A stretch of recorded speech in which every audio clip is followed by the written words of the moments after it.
Hi, hi, hi everybody. Hope that everything is okay with you. Welcome to another video. Welcome to another video of I don't know how will be a good name for this philosophy with Carlos. I don't know. I don't care.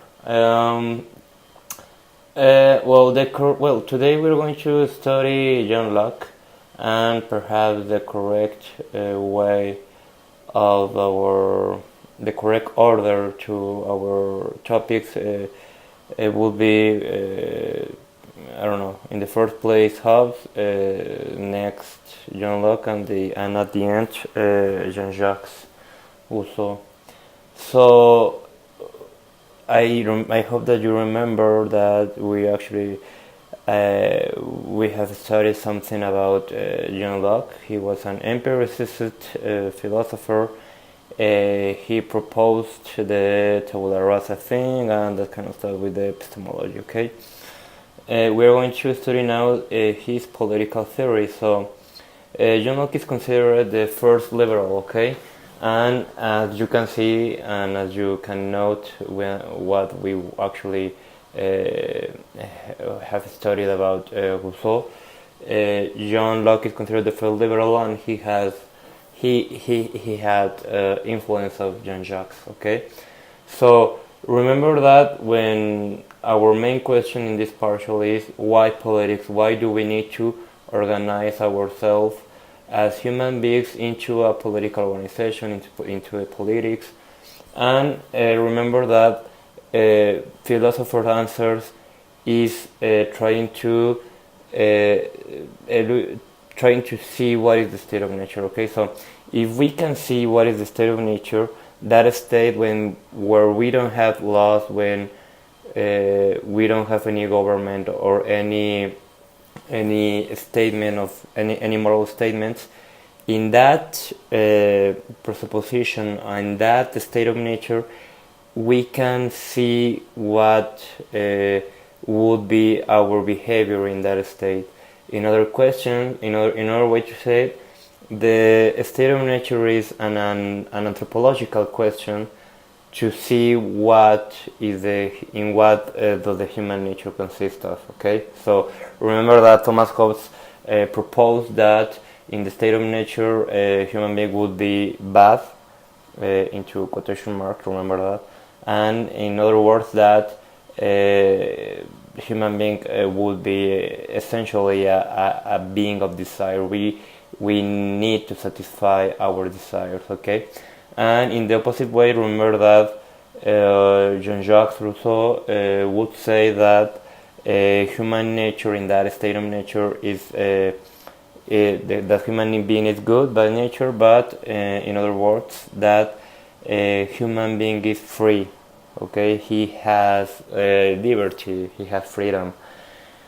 What would be the answer or the perception of the state of nature according to John Locke? According to John Locke, the state of nature is a state of equality. Okay, and a state when everybody has the same faculties. We are going to see what that faculty is, and a state of equality, and in other words, the state of liberty. These concepts, nature, equality, liberty, are very related. Okay, so it could be I don't want to say synonyms into this Locke into the Locke's schema, but it could be actually like a synonym. They are very related. So why we are equal to each other? Because we have the same reason as the other ones. Okay, we have the same association faculty, that is reason. Okay, and if you want to exercise reason, you have to be free. You have to have liberty. Okay, so that is the reason that reason and liberty are really close, and reason, liberty, and nature. Okay, equality. Those are as I said, kind of synonyms. Okay, into this schema.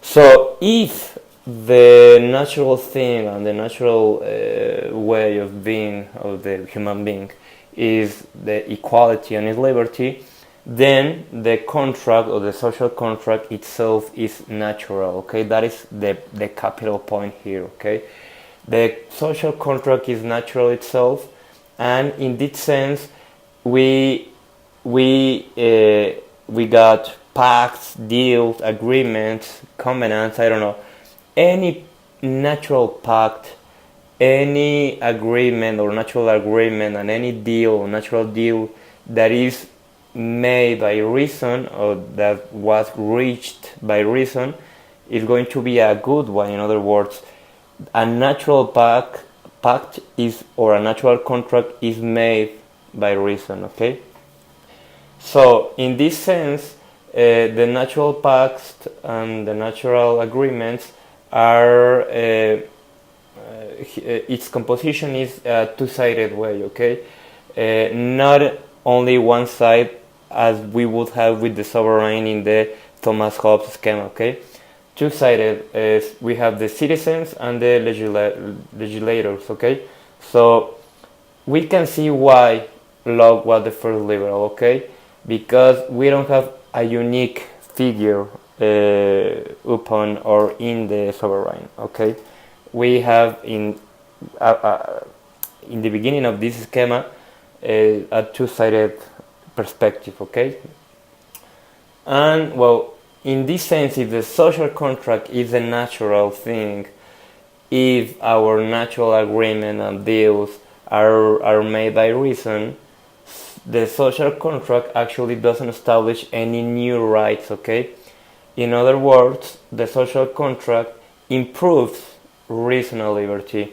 Why do we need a social contract if that is so natural in us? You know, well, in certain thing, because well, we need to improve those faculties. Okay, okay, and in this sense, too, the politics, according to John Locke, are not related with the force and the punishment as it will be with Thomas Hobbes. Why? Because we are essentially rational.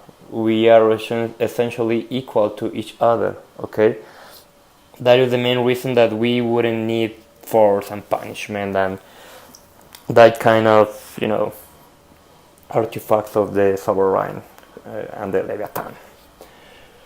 So, the liberty into the Locke's schema could be understood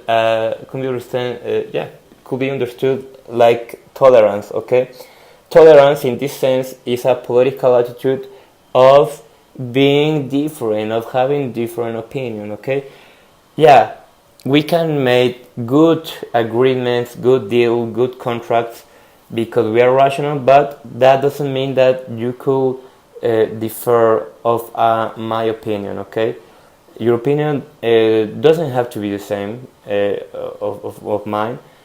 But what is the intolerance?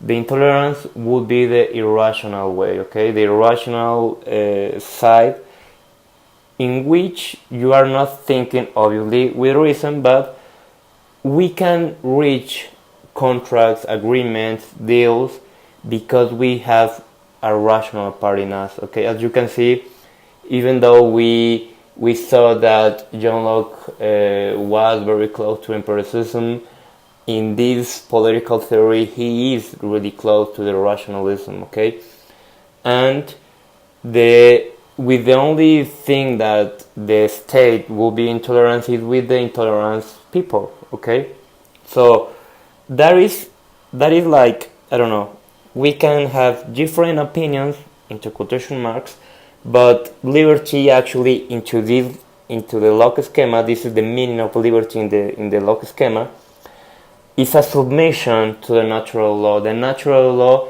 is the natural reason. Okay, we have natural rights because we have the same faculty of reason. Okay, the fact that we are beings with a rational faculty means that we have natural rights because because we have that faculties, okay? One could be, for example, the private property. The private property that is a natural right, as I said, and well, John Locke is against the feudalism, and in this sense, the private property is really close, really related with the work, with the labor. The land is from the person that actually works in the land, that occupies the land, and in this sense, we can see that this is actually another attack to the Thomas Hobbes schema. You know, Thomas Hobbes probably would say that feudalism is better than a private property, but we have to see and to analyze this Locke's schema. For example, yeah, we can have the faculty to be reasonable and to have rational part in us. And what will be a really good mistake in this schema of John Locke, that John Locke presupposes that the private property is enough for everybody, and it is not, okay, in other words. And well, that is a good one. And another one, Thomas Hobbes would laugh at John Locke many times. Why? I hope that you can figure it out by yourselves. But don't you think that John Locke is kind of naive? Naive in what sense? Yeah, we have a rational part in us, we have reason, we are equal to each other, we have liberty. I don't care, I'm not going to record another video. And that was a really natural thing, okay? So, yeah, you can laugh at me in this moment. Take your moment, okay? Take your moment. Okay. Think. Okay. Yes. Thomas Hobbes would laugh at John Locke because Locke is not considering the desires. Okay. Locke would be naive for Thomas Hobbes. We are rational all the time. Do we have functioning and working our reason all the time? To get an agreement, a deal, a contract is so easy. According to Thomas Hobbes, no, that is the reason that we actually kill each other, you know. And well, I think that will be enough for this topic.